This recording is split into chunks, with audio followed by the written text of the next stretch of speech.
Fuji liburan bareng dengan anak bos Pertamina tuai sorotan. Fuji liburan bareng dengan pria bernama Raffi Febriansyah, anak bos Pertamina. Hal tersebut terungkap dalam unggahan video di akun Instagramnya.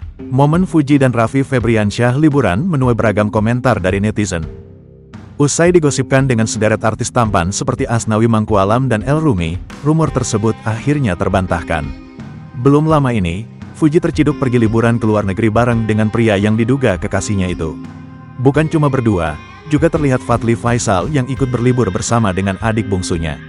Melansir dari akun tentang Fujigaan pada Selasa, tanggal 2 April tahun 2024, video Fuji bocor saat berlibur ke Thailand menggandeng anak bos Pertamina.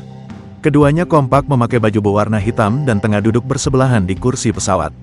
Tak hanya itu, beberapa foto liburannya bersama Raffi Febriansyah di negeri Gajah Putih juga diposting oleh akun penggemarnya.